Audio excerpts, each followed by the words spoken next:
Hello, gentlemen, and welcome back to another edition of your weekly power rankings. You got the commissioner back in action this week after a slight hiatus last week.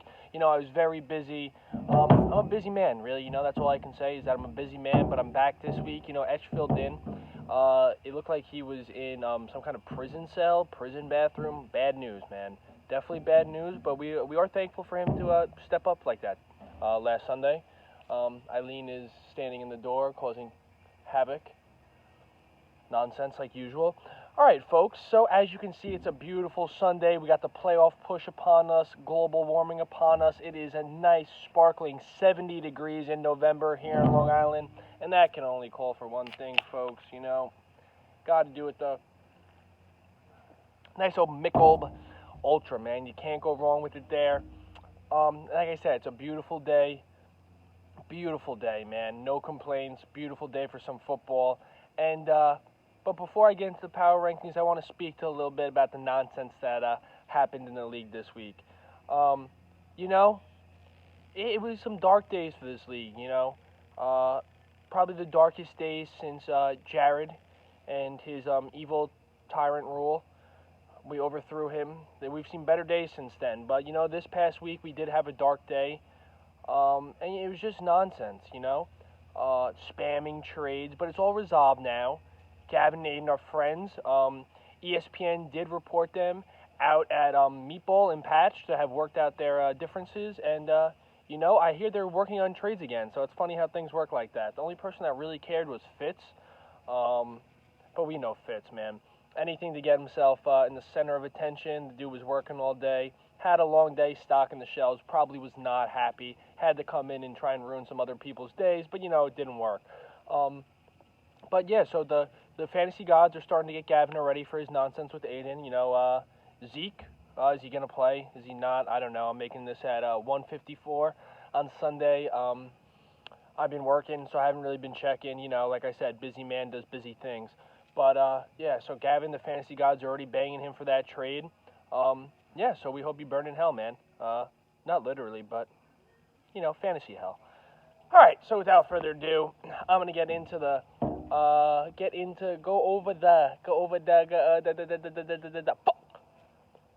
bear with me here, folks. Long day, brain fried. I'm going to get into the scores from last week. Need a sip of the beer. And now, you see, the scores from last week, we had some good games, I'm going to start off, as I do always, with my game. I put up a nice 125.1, and that was enough to get the job done this week. Folks, I played all action, zero talk, and I got to tell you, there was no action, there was no talk, there was no fight from this team this week. Rich L, man, puts up a whopping 78.3. Just not going to cut it. Hot Boy Club, he's under 80 as well. That gets him in the VIP section. And, Rich is kind of making this a thing now, He's been to a Hot Boy Club a couple times. Rich still 5-3 though, so holding on there. Team still looking all right, but 78.3 is just simply never going to get it done. He did have some friends in the Hot Boy Club this week, but like I said, Rich was in the VIP section by himself there, boys. Midgets. We can't tell Tracy that he was there, all right? But Rich was having fun in that Hot Boy Club, folks. So I got that one, 125.1, 78.3, poor Rich. Good for me. And then we got another matchup of the week. We got Alvin Kamara against Trusted Chunk. It's been downhill for Trusted Chunk. He made the rankings for me last week, like I said before.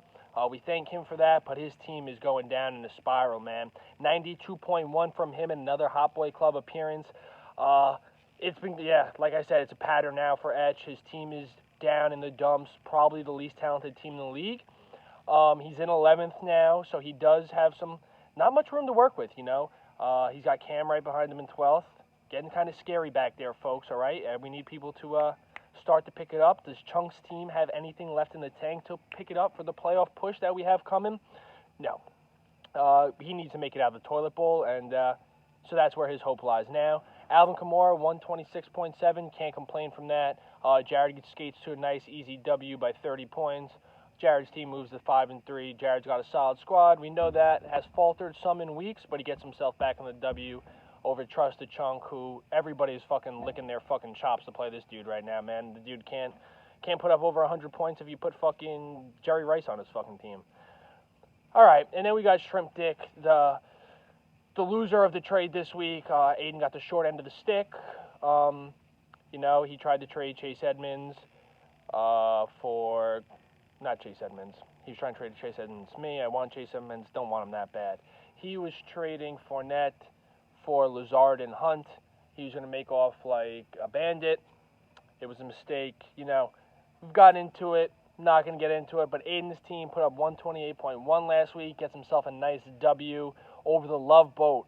Love Boat put up 104.3, so keeps himself out of the Hot Boy Club, but cannot get himself a W. Skates to 3-5 on the season now, and that puts Pat in 10th place. Pat's team is, like I said, we've been saying for weeks, just got to be looking around the corner. Is any help coming? He's in 10th now, 3-5, 104.3, not going to cut it. Moving on to the next matchup, I got the Ceiling is the Roof. The Ceiling is the Roof needed a win in the worst way. He was able to scrape one out, 118.2 over Kareem Punt, who the fantasy gods have now shunned. He put up 104.4, not good enough to get it done against the Ceiling is the Roof. Ceiling is the Roof was able to move to 3-5, huge win for him. So, you can never count out Rausch. Rausch always just sticks around there, so maybe his team starts to roll a little bit now. We'll see. And then the second to last matchup of the week, I got Matty Ice, 115.5 over Yil Yelicek, 110.4. That's a heartbreaker for Cam, Cam is 2-6 in 12th place. He really needed that W. There's a bunch of people 3-5. He would have loved to get that W right there, but he was not able to pull it out. That hurts for Cam. He's, like I said, 2-6. There's the toilet bowl, so he still has hope. But, Cam, just not his year right now. So hopefully he can get things turned around. He says I have a hoax on him. We don't know anything about that. So, Balfe, 115.5, that gets it done. Gets it done. Nothing special, nothing spectacular, but it does the job. And then in the last matchup of the week, we got our man in first place, Coach Klein, at the record of 6-2. He put up 114.7 and was able to absolutely throttle Moon Ramoon, Waffle House Warriors, 78.3 for Fitz, and in the Hot Boy Club, the exclusive member, putting up under 80. That's just bad, man. What the fuck are you doing? But, Waffle House Warriors are 4-4 now. He's got himself by himself in 6th place, man. So it's a big week for Fitz. Got a lot of people 3-5 chasing him. He wants to stay in the playoff hunt. So it's a big week for Fitz here, folks. All right, man. And now I'm going to get into the Week 9 Power Rankings brought to you by yours truly. I'm going to try and get some sponsors out here for the men, the things that we've been doing around. We deserve some sponsorships and such, so I'm in some talks. Not going to get into it, really. It's basically who needs to know knows. And I'm the only one that needs to know, okay? So, like I said, I'm going to get into the Week 9 Power Rankings. Checking in at number 12 for the second week in a row, Cameron Alfano. Cameron gets an L. It's a tough one for Cam. He's 2-6. Like I said, his team not doing too hot. And, he's not in the group chat. Do we know if he watches these? No. Has he given up hope on the league? I don't know. But I just hope that he's training that gullet of his to take down some chocolate chip waffles, because he's going to be eating a lot of them, folks. And, as of right now, his team's not looking good. So, Cam, hopefully you got something in there for you, and you can wake up a little bit, do a little something to kick some life into the team, because Yil Yelicek definitely needs some life.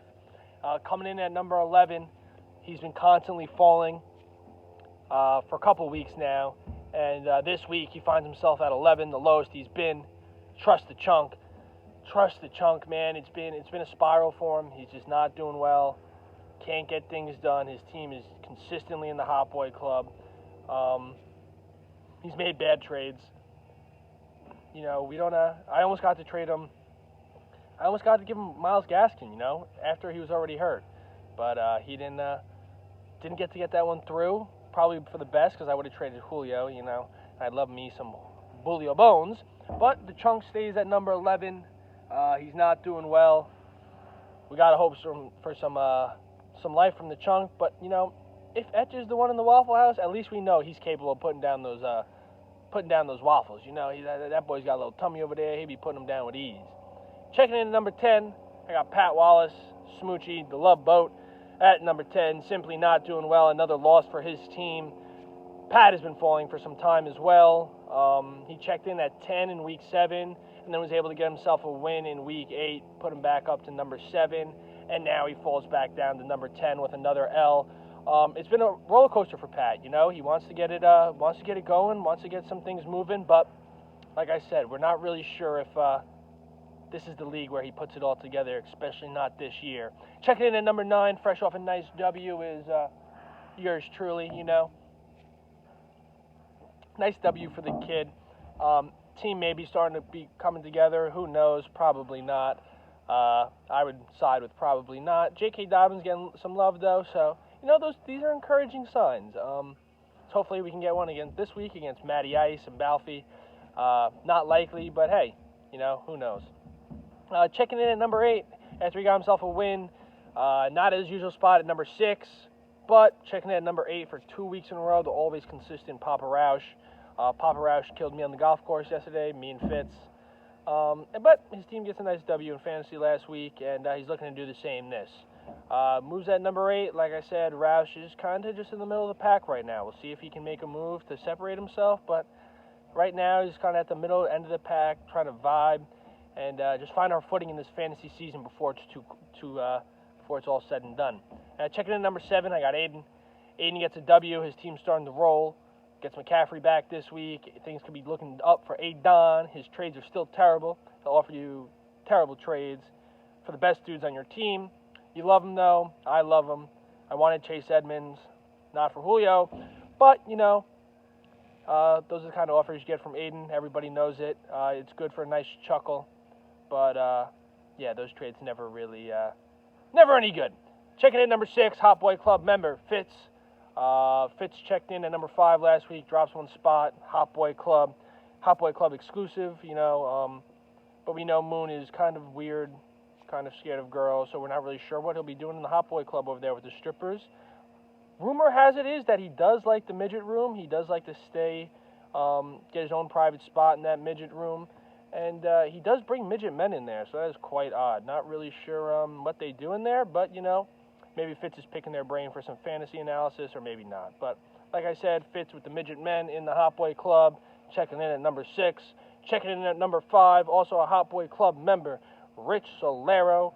Rich, you know, Rich's team has been all up and down. He's been around 4. This week he moves to 5. Bad week for Rich. 78 points, Hot Boy Club, and a loss to me. That's not going to cut it. Moves down in the power rankings. Let's see if he can bounce back this week. Checking in at number 4, we got Balfe. Balfe was at 6 last week. Moves up 2 spots again to number 4 with the W. Matty Ice has got a good team. Not the best team in the league, not the worst. Definitely a solid team. Definitely should be in the playoffs. We'll see if he fucks it up. It's about again around that time. Trade deadline's in 2 weeks, so that's usually when Balfe comes around and fucks his team up. So be on the lookout for that. If anybody's really trying to make a late playoff push and you really want to just scheme off of somebody and kind of get your way to the top, Balfe's always looking to fuck up his team. He's in a nice spot now, so the shit shall be coming fast and furious for Balfe. Checking in number 3, he who should not be named gets an L. Did he get in the Hot Boy Club? No, he did not. Sorry with the Sun men. I got to keep my big old head over there. Oh, Patrick Mahomes passed deep left to Kelsey, Carolina. Oh, that's great. Balfe has Kelsey, so that's more points for him, less points for me. Like I said, checking in number 3, he who not to be named. Fucks up trades this week, gets an L this week, somehow still lands at number 3. Whatever, his team's all right. Moving on. Jared checking in at number 2. You know, Jared needed a good win, got a good win, moves forward, and but he's not good enough for number 1. They've been battling for the 2 top spots mostly the whole year, and that's Squints. You know, Squints is at the top spot. Squints got another W. The always consistent Squinty's at the top again.